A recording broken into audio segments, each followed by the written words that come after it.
Some betrayals don't stab you in the back. Some hand you a pen and ask you to sign your own disappearance.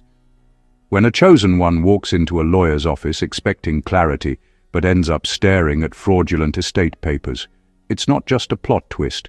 It's a full-blown psychological earthquake.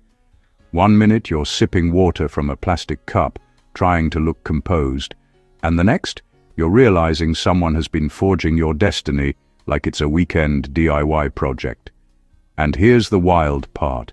Statistics show that nearly 70% of estate disputes come from hidden manipulation long before anyone even dies, meaning the drama was brewing quietly while everyone smiled at family dinners. This isn't just about property changing hands, it's about identity being tampered with, rewritten, or quietly erased. There's a special kind of shock that hits when you realize someone didn't just envy your life. They tried to legally edit you out of it. Fraudulent paperwork isn't an accident. It's intention dressed in ink and signatures. It's the moment you understand that the real plotters weren't strangers or enemies, but the people who claim to share your bloodline and your memories. And let's be honest, every chosen one thinks they're mentally prepared for life's battles until they meet a photocopied lie with their name missing. That's when sanity flips upside down, the room starts spinning, and the lawyer looks like they're silently praying for hazard pay. The suspense isn't just in the fraud, it's in the realization that all the odd vibes, side glances, and suspicious delays finally make sense. You're not losing your mind, you're discovering how long they've been playing with it. It's dramatic, it's painful, and yes, it's a little darkly funny, because only life can turn a simple estate meeting into a psychological thriller with you as the confused protagonist and the world's quietest villains sitting across the table pretending nothing is wrong. This is where the story begins, not with anger, but with revelation.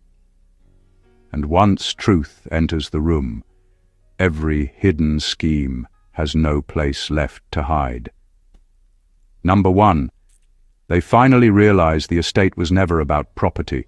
It's a test of who respects truth when money enters the room.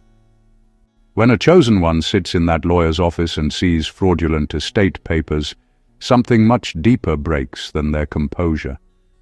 That moment hits with the force of a lifetime of suppressed truths. It becomes painfully clear that the estate was never the real issue. The land, the money, the documents, those are just props. The real story hiding beneath it all is how people behave when an opportunity appears to rewrite reality in their favor. Money doesn't change people. It simply removes whatever thin layer of decency they were using to cover their intentions. The chosen one's shock comes from the sudden realization that those who used to smile, hug, and act warm were actually waiting for the perfect moment to twist the narrative. It's not the estate they wanted, it's the satisfaction of quietly pushing the chosen one out of the frame and making it look clean. Fraudulent paperwork isn't just a crime, it's a statement. It says, "We'd rather build a future without you in it." That hits harder than any insult or argument, because it reveals how long they've been nurturing that plan. What makes this moment even heavier is the emotional contradiction it brings. Part of them still wants to believe these people weren't capable of something this calculated. But the evidence is right there on the table. Every signature, every altered detail, every missing line points to someone who sat down and deliberately chose deceit over honesty. It exposes a level of disrespect that words could never capture. And while the chosen one reacts, it's not just anger, it's heartbreak mixed with clarity. They start connecting the dots, the random coldness, the unspoken tension, the suspicious behavior that never made sense before. The estate becomes a mirror, showing everyone's true character. That's why the reaction is so intense. It isn't about losing property. It's about finally seeing who values truth only when it benefits them. And once that truth is exposed, The chosen one can never go back to pretending everything was normal. It changes them, sharpens them, and strips away any innocence they had left about people's intentions when money enters the picture. Number 2. They lose it because the fraud exposes how long people have been plotting in the shadows. When the chosen one finally sees the fraudulent estate papers, the shock isn't just about the document itself, it's about the revelation of time and intent. What looks like a single act of deception suddenly unfolds into a story of months, maybe years, of careful planning hidden behind polite smiles and everyday conversation.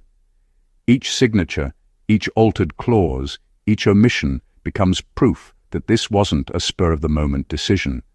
Someone invested effort, patience, and secrecy into manipulating their reality, and the chosen one finally understands just how calculated it all was. The realization hits like a punch because it's not only betrayal, it's premeditated betrayal.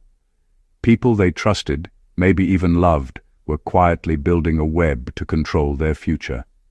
It's a slow, insidious kind of horror when you see that every casual interaction, every small slight, every awkward silence was part of a larger blueprint designed to undermine you.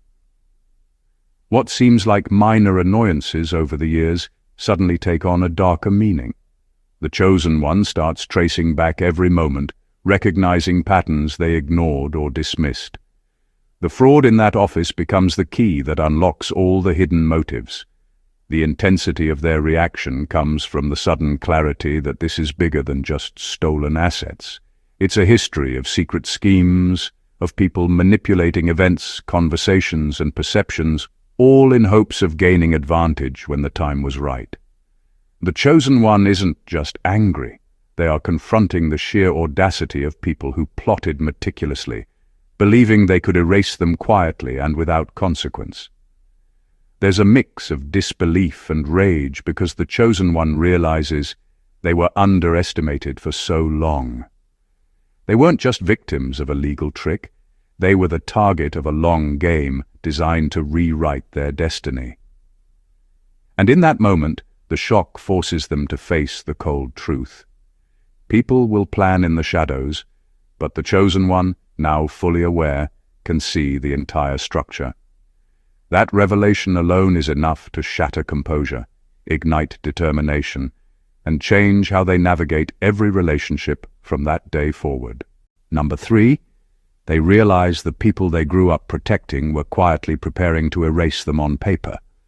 There's a devastating clarity that hits the chosen one the moment they see the fraudulent estate papers. It's not just about money or property, it's the crushing awareness that the people they once shielded, defended, and loved were secretly plotting to erase them. All those years of loyalty, of standing up for family, of taking responsibility for others' mistakes, suddenly feel like a fragile illusion. The betrayal cuts deeper because it isn't random. It's deliberate, calculated, and aimed directly at the person who always thought they belonged. That moment in the lawyer's office strips away the comforting stories the chosen one told themselves about family, love, and mutual respect. They realize that every sacrifice they made, every time they swallowed pride to keep peace, was observed not with gratitude, but with calculation. Someone they trusted enough to protect was quietly writing a different ending for them, one in which their name might not even appear. And it isn't abstract. It's right there in black and white, undeniable, staring back at them with the cold precision only a legal document can provide. The intensity of the reaction comes from more than just anger. It's heartbreak mixed with disbelief, with the bitter taste of having been taken for granted for a lifetime. This isn't a casual betrayal. It's a complete disregard for the chosen one's role in the family narrative, an erasure of their existence in the story they thought they were part of. And in that recognition, the chosen one sees a pattern of silent manipulation that has been building for years. Every subtle jab, every side remark, every inconvenient omission suddenly clicks into place. There's a strange mix of fury and clarity that comes with this awareness. They aren't just reacting, they're awakening. That office, that piece of paper, becomes a mirror reflecting everything they thought they knew about loyalty and family. It's a painful, shattering truth. The ones they protected were never necessarily protecting them back. And while that realization is gut-wrenching, it also ignites a spark. Once you see the lengths people will go to erase you, you can never allow yourself to be invisible again. The chosen one loses it because they finally understand the stark contrast between devotion and deceit, and it changes everything. Number 4, they understand that the estate isn't the loss, the trust is. The moment the chosen one sees the fraudulent estate papers, the shock isn't just about money or property. It's the gut-wrenching awareness that trust, the foundation they built their life on, has been shattered. The documents aren't just legal fictions. They are proof that people they believed in, people they counted on, could deliberately deceive them. That realization hits harder than any financial loss because property can be regained, contested, or replaced. But trust, once broken, is gone forever. The chosen one isn't just processing a piece of paper, they're grappling with the collapse of relationships they thought were solid. What makes it worse is the slow, creeping understanding that every interaction, every promise, every reassuring word from those people has been undercut by intent. They begin to see the patterns they missed, the little lies, the small manipulations, the times they were ignored or belittled, all pointing to a long, quiet erosion of honesty. And it all comes together at once in that office. The betrayal isn't sudden, it's cumulative, built over years, and the paper just exposes it for what it truly is.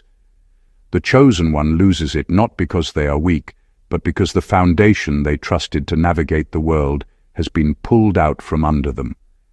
There's a bitter clarity in that moment. Property can be fought over, but trust can't. You can sue for a signature, but no court can force someone to be honest or loyal. That's why the weight of the discovery is so unbearable. The chosen one realizes that people they counted on could manipulate facts, bend laws, and rewrite reality itself without a second thought. The betrayal is personal, intimate, and impossible to ignore. And in that breakdown, there's a turning point. The chosen one isn't just shocked, they're awake.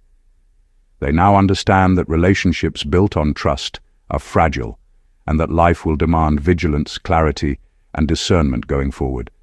The estate is just the trigger. The real loss is the naive belief that people will honor truth when it conflicts with their self-interest. And once that realization sinks in, nothing feels the same again. Number 5. They see how much others fear their rise, to the point of trying legal manipulation to block it. When the chosen one looks at fraudulent estate papers, the anger isn't just about the act itself, it's about the message behind it. It suddenly becomes clear that this wasn't about greed alone, it was about fear. People close to them, the ones who should have been allies, or at least neutral, were terrified of what the chosen one could achieve. The documents are proof that their rise, their success, their very presence was seen as a threat, and those people were willing to twist laws, forge signatures, and manipulate reality to keep them from stepping into their full potential. The realization is jarring. They begin to understand that every small resistance, every subtle attempt to undermine them, every hesitation from those they trusted wasn't random, it was born from fear. It wasn't envy in the casual sense. It was calculated, deliberate, and strategic. People plotted in silence, thinking that by controlling the estate, they could control the chosen one's trajectory. And the moment that hits, the chosen one can't hold back. The meltdown in that office is the collision of anger, disbelief, and the weight of seeing fear disguised as civility. It's more than a legal matter. It's a psychological revelation. They understand that fear can drive people to extremes, to do things that would shock an outsider but seem logical to someone who feels threatened. The chosen one sees how fragile others are when faced with someone who refuses to stay small, someone who refuses to be written out of the story. The fraudulent estate becomes a mirror, reflecting not just deceit, but insecurity, weakness, and desperation, disguised as control.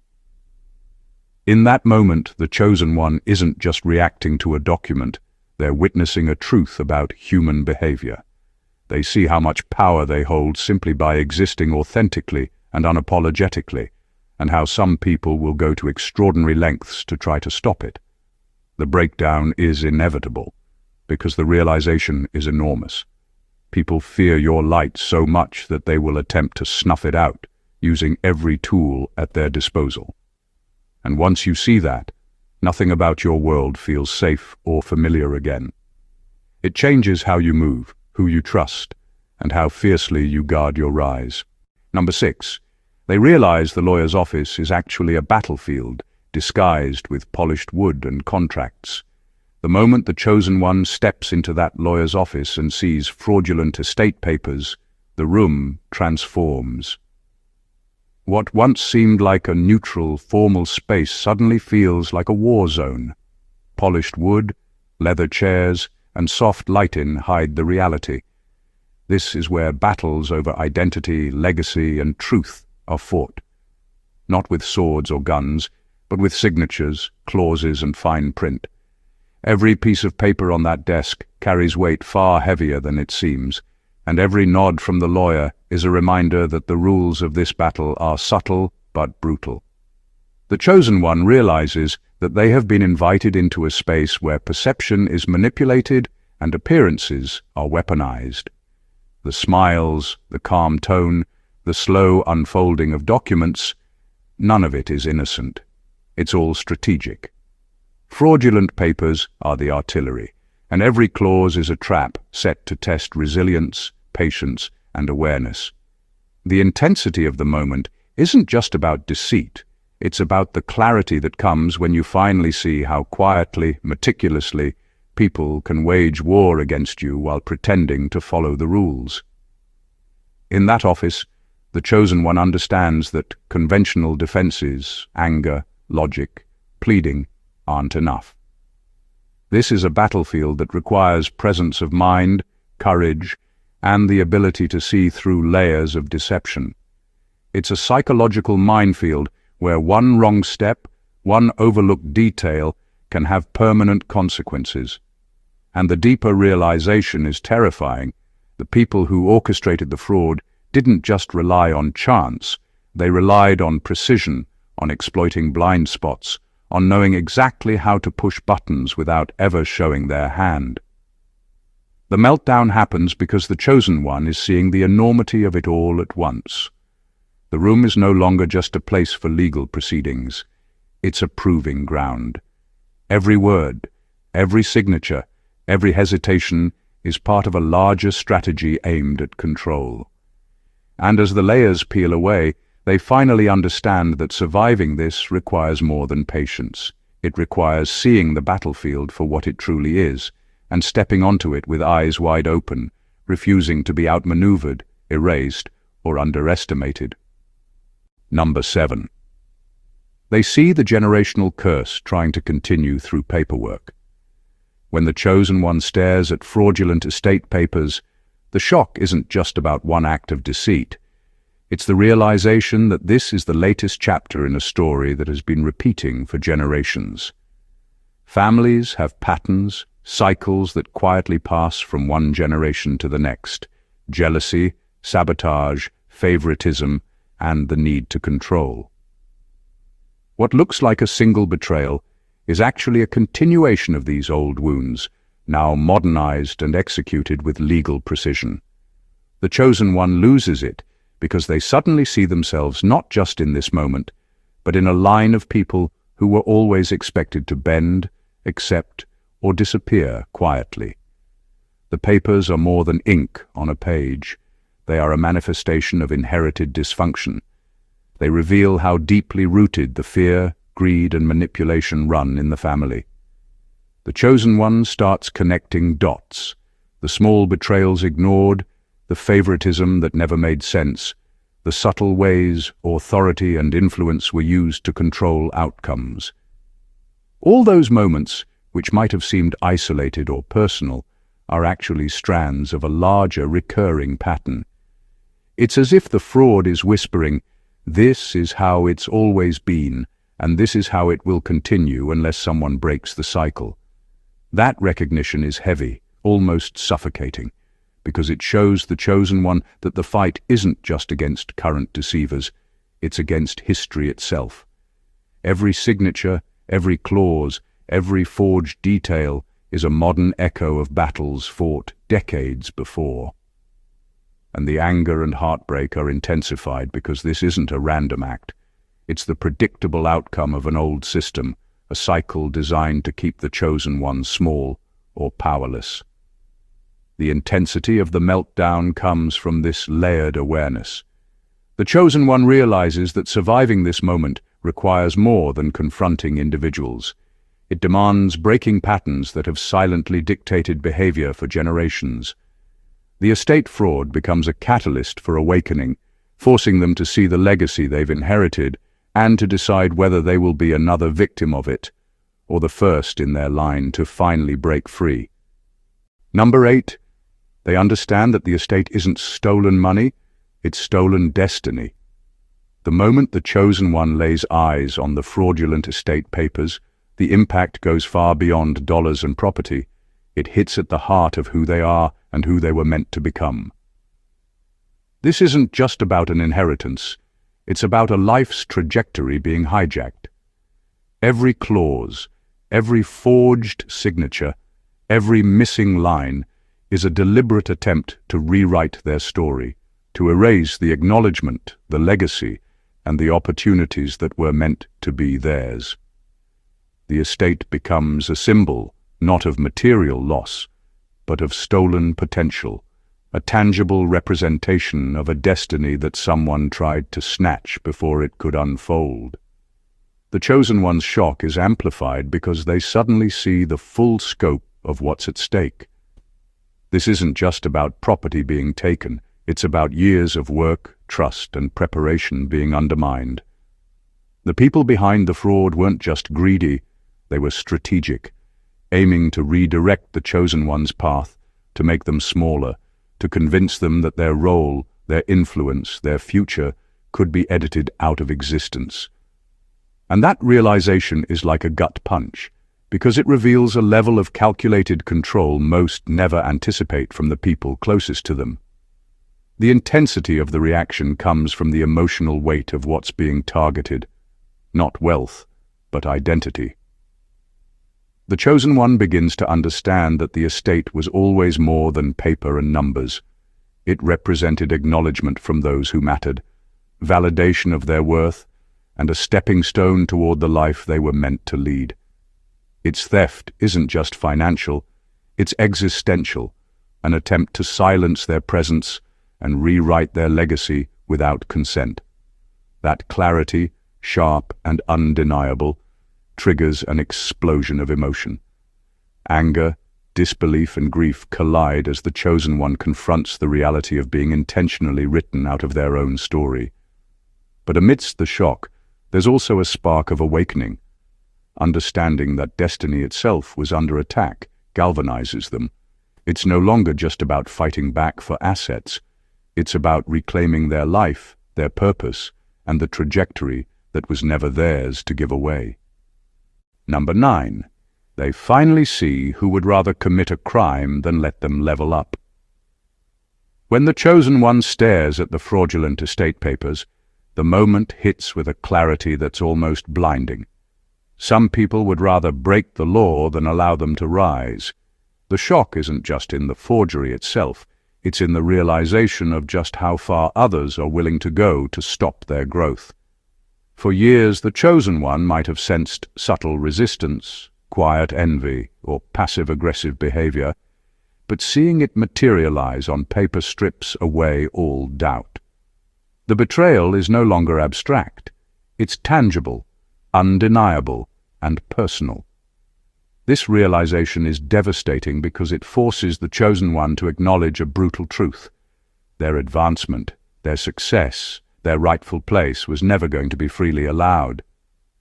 The people around them, those they might have trusted or even admired, had calculated ways to block their progress. Fraudulent documents aren't just illegal, they're a statement, a bold declaration that the chosen one's potential is a threat to someone else's comfort, pride, or sense of control. And recognizing that is a punch to the chest, because it exposes intentions that were hidden behind smiles, polite conversation, and hollow reassurances. The intensity of the emotional reaction comes from more than anger. It's a mix of disbelief, hurt, and awakening. The chosen one suddenly sees the pattern. Every small setback, every undermining remark, every subtle attempt to control or limit them was part of a larger effort to keep them small. And now it's crystallized in the most official way possible, through documents designed to erase or reroute their path. In that moment, the chosen one understands that their rise has always been opposed by people willing to play dirty, bend rules, and commit crimes rather than face the reality of someone leveling up in life. It's a bitter, shattering truth, but it also becomes a catalyst. That realization fuels clarity, determination, and resolve. They aren't just fighting for an estate. They're claiming the life and recognition they were always meant to have, and the people trying to block them are now fully exposed in their intentions. The chosen one sees clearly who is willing to betray, cheat, and manipulate, and that knowledge becomes a weapon in itself. Number 10. They realize the estate drama isn't new. It's the culmination of every small disrespect they ignored. The moment the chosen one sees the fraudulent estate papers, everything clicks. It's not just about the current deception. It's about all the little moments that, at the time, seemed insignificant. Every side comment, every dismissive glance, every subtle undermining, every time their voice was minimized or ignored, all of it comes rushing back with a brutal clarity. The estate fraud isn't an isolated act. It's the apex of a long pattern that has been building quietly, piece by piece, over the years.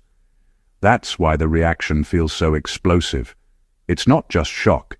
It's the cumulative weight of a lifetime of being undervalued finally manifesting in undeniable proof. The chosen one suddenly sees the full tapestry of subtle betrayals.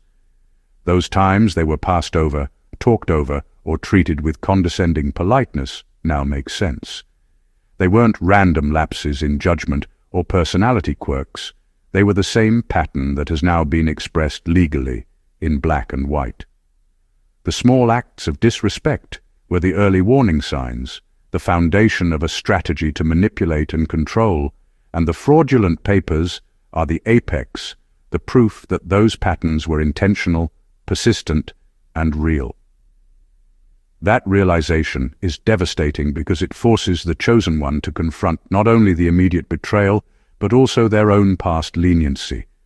They understand that by ignoring or forgiving those small slights, they allowed the environment in which this fraud could happen. And yet, within the heartbreak and anger, there's clarity. They can finally see the landscape for what it truly is. A series of actions and intentions that have been pointing to this moment all along. The meltdown in the office is unavoidable because the chosen one isn't just reacting to legal deception. They're processing years of subtle manipulation condensed into a single, undeniable act. It's a mix of shock, anger, and awakening. And as the initial fury subsides, what remains is understanding. They now see the full pattern, the hidden intentions, and the reality of the people around them. This moment doesn't just expose the fraud, it exposes the truth they've been navigating their entire life, forcing them to recognize who respects them, who doesn't, and who can never be trusted again. Number 11.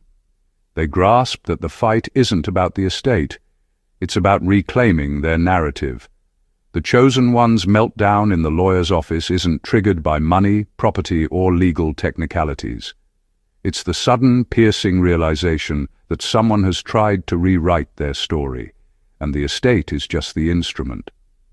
The fraudulent papers aren't simply about what belongs to them. They're an attempt to control the narrative of their life, to decide what they deserve, and to erase the acknowledgement they were meant to receive. That's why the moment hits so hard. It isn't just theft. It's a challenge to their identity, their legacy, and their voice in the story of their own life. As the chosen one looks at the documents, all the subtle hints from the past start to make sense. Every overlooked contribution, every comment meant to diminish them, every act of passive manipulation now aligns with the bigger picture. People were quietly scripting a version of reality where the chosen one had no power, no recognition, no claim to the future they were meant to inherit. And now, seeing it laid out in black and white, the weight of years of underestimation, disregard, and silent sabotage crashes down in an uncontainable wave of emotion. This isn't a fight that can be solved with calm negotiation alone, because it's not just about numbers. It's about truth, visibility, and the right to exist authentically. The chosen one understands that letting the fraud stand would mean allowing others to define their worth, to decide what is significant about them, and to control how their legacy unfolds. That recognition ignites a mix of fury and determination, because the stakes are existential. This is the story of their life, and no one else gets to hold the pen. In that office, the chosen one's breakdown becomes an awakening. They see that the estate is symbolic, a representation of control over their name, their value, and their place in the world. And with that understanding comes clarity. This fight is no longer about money. It's about reclaiming every piece of their narrative, asserting their presence, and refusing to let anyone else dictate the terms of their existence. The moment is raw, painful, and transformative, marking the point where the chosen one shifts from victim to someone fully aware of their power to reclaim the story that is rightfully theirs. Number 12. They face the uncomfortable truth that family bonds are often emotional illusions until tested legally. The moment the chosen one looks at fraudulent estate papers, it hits them like a cold slap. The warm smiles, the hugs, the endless reassurances from family were never guarantees of loyalty. They were performances. Family bonds, the ones they thought were unbreakable, suddenly feel fragile, conditional, and disturbingly transactional. The realization is brutal. True allegiance is tested not in conversation or sentiment, but in moments where legality and self-interest collide.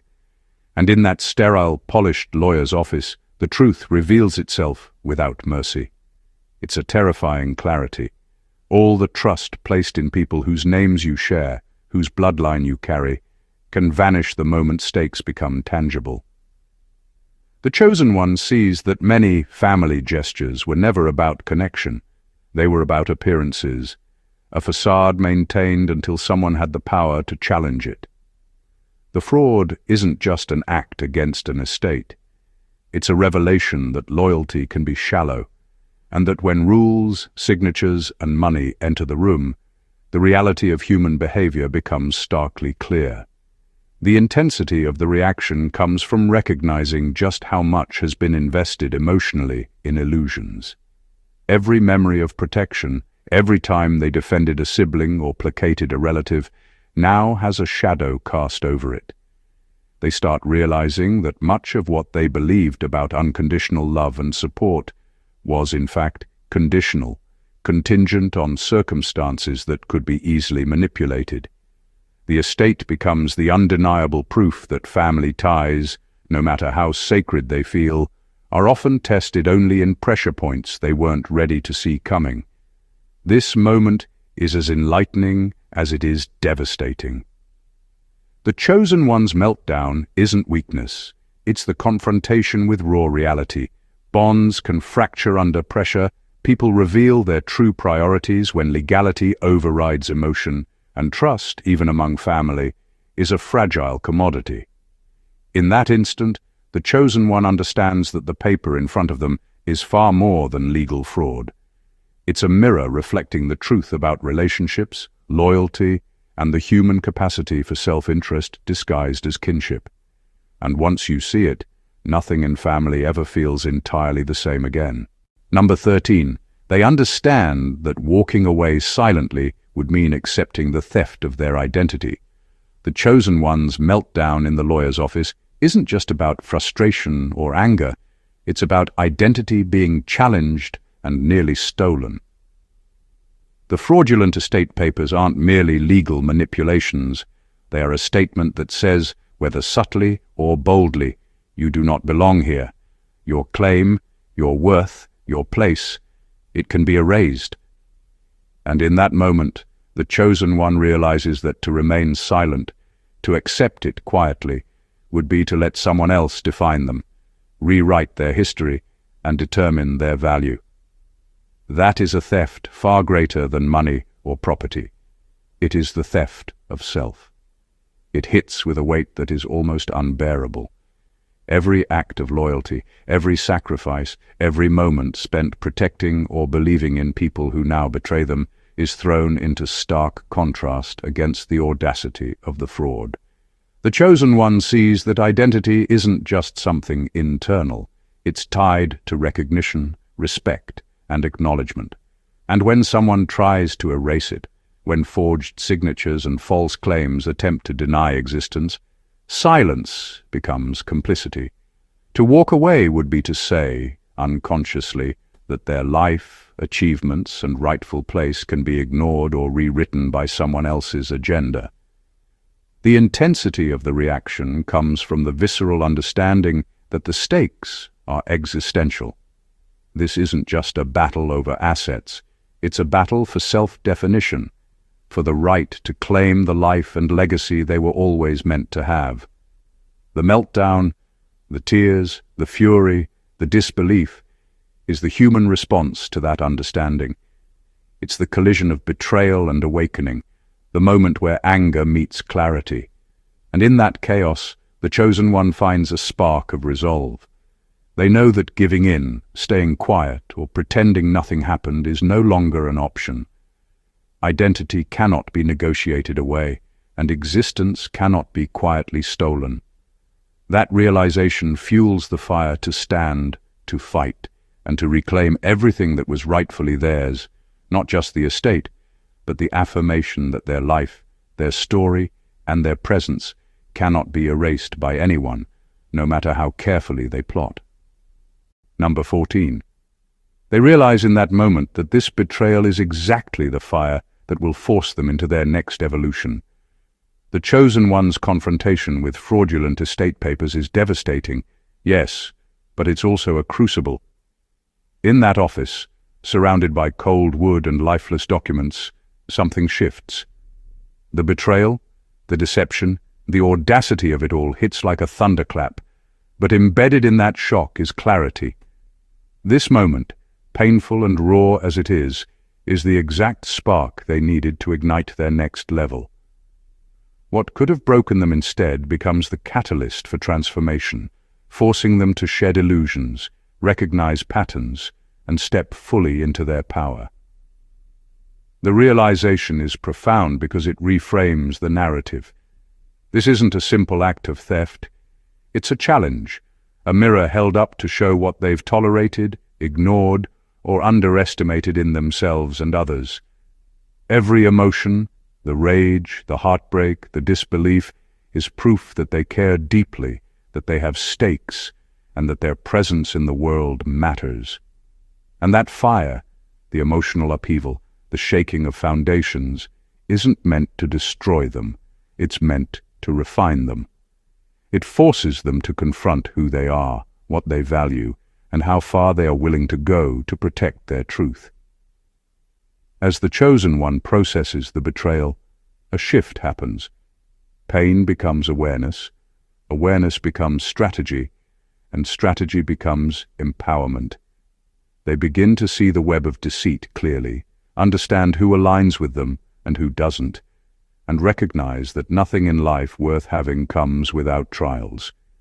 This betrayal, as shocking and infuriating as it is, suddenly becomes a lesson in resilience, discernment, and self-assertion. By the time they leave that office, the chosen one is no longer the same person who walked in. The shock that once threatened to unravel them has been transformed into fuel. The fire of betrayal becomes a forge, hardening resolve, sharpening instincts, and illuminating the path forward. They now know that obstacles, lies, and deceit are not barriers to their rise. They are the very forces that will propel them into their next evolution, stronger, wiser, and more unstoppable than ever. The journey through betrayal, deception, and hidden agendas is never easy. But for the chosen one, the experience in that lawyer's office becomes a turning point. Each shocking revelation, from seeing long-hidden plots unfold, to realizing that loyalty and family bonds can be fragile illusions, to understanding that identity and destiny were being quietly threatened, builds a powerful awakening. What at first feels like loss, heartbreak, and rage gradually transforms into clarity, strength, and unshakable resolve. The fraudulent estate papers were never just about property or money. They were a mirror reflecting truth, a catalyst forcing the chosen one to see patterns, uncover intentions, and reclaim control over their life and narrative. Every moment of disbelief and meltdown becomes fuel, every betrayal a teacher, and every challenge an opportunity to rise. By the end, the chosen one emerges not weakened, but sharper, wiser, and fully awake to their power. They understand now that obstacles, deception, and attempts to erase them are not walls. They are the fire that forges evolution. The experience leaves them with an unshakable awareness. No paper, no manipulation, and no act of betrayal can define them. Their story, their identity, and their destiny belong to them alone. And for anyone watching this, let this be a lesson. Life will test you, people will deceive, and challenges will arrive disguised in legal documents, subtle manipulation, or even smiles. But within those trials lies your power to awaken, to see clearly, and to rise stronger than ever.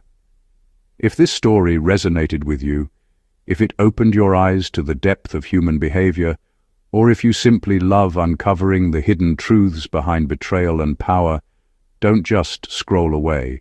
Make sure to subscribe to the channel, like this video, comment your thoughts below, and share it with someone who needs this clarity today. The journey doesn't stop here, and the more we grow together, the stronger we become. Stay awakened. Chosen ones.